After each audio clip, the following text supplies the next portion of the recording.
Hey guys, today I'm going to talk to you about building tension in your guitar solos. And this is kind of a subjective topic because everybody gets more tense when they hear various things. Maybe one thing makes somebody tense and the other person's like, I don't feel tense at all.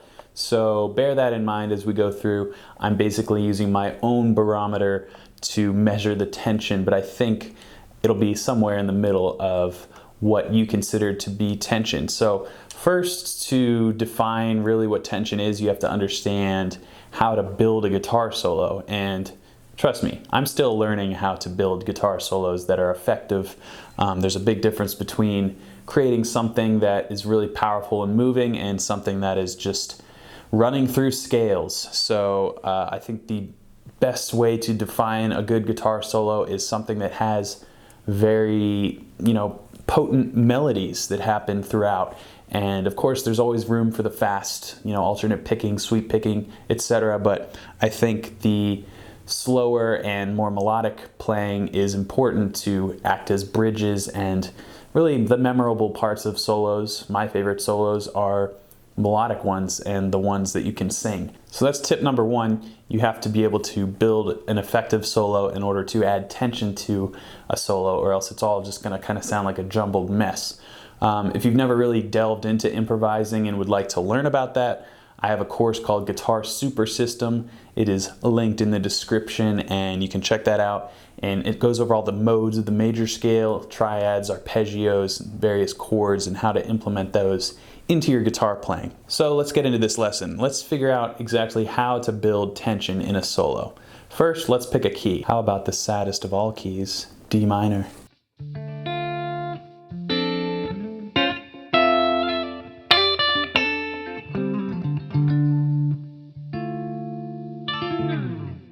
So now that we have our key, I think it's important to establish a melody using a scale that we're comfortable in. So for D minor, it depends really on the chords that are behind this tonality. For this lesson, I'm going to use just the Aeolian style sound. So that would be something like this.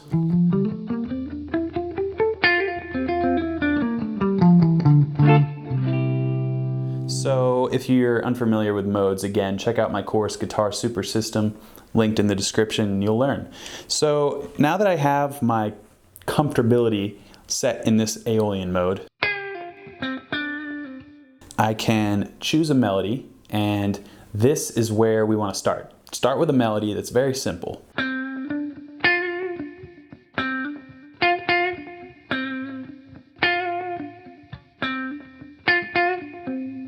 And here we have a certain rhythm and a certain melody going on over this chord.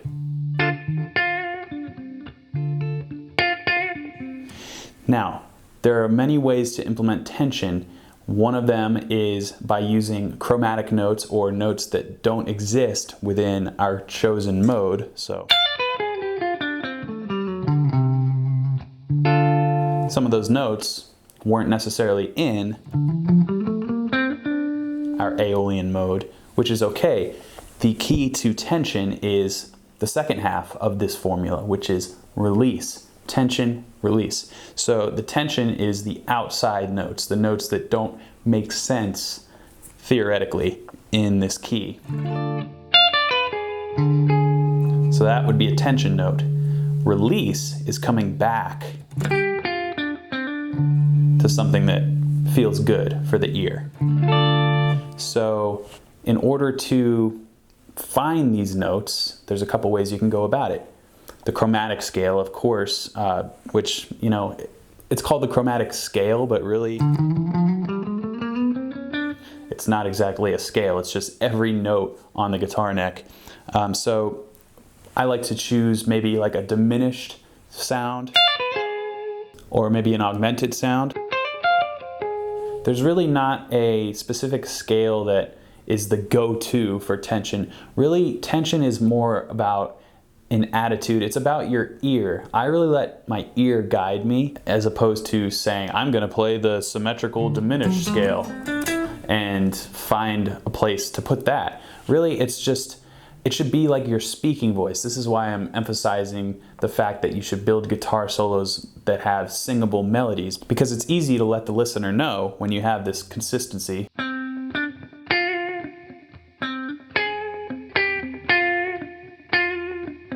It's easy for the listener to hear that and be like, oh, that note wasn't right, but it still felt right. You know what I'm saying? That's the tension release. So that's, obviously this is a very boring and bland melody, but it's just an example. So as you get more comfortable with understanding, what position you're going to be playing in a scale or what tonality, then you can start to add these outside notes. So the second way to do that, we've addressed the harmonic side. The second way is the rhythmic element. So if your melody is developing rhythmically like this,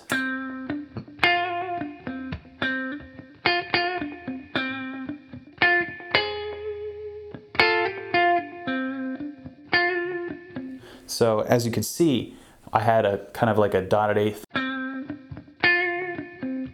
And then when I hit that tension note, I really hung on that. It was like almost an entire whole note.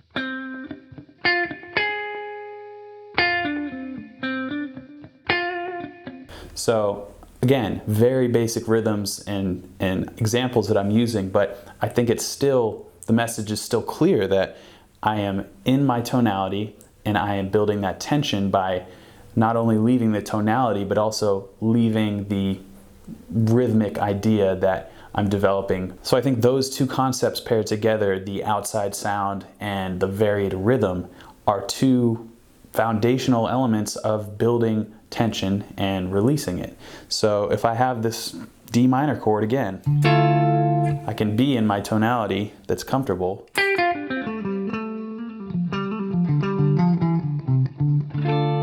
But then,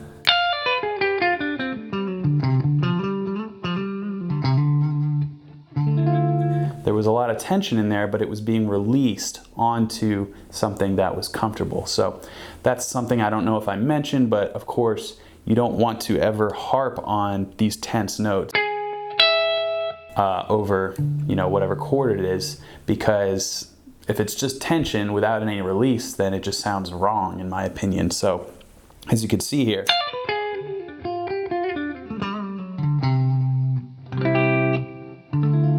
it still resolves in a way that makes sense to the listener and it doesn't pull them too far out of our comfort zone.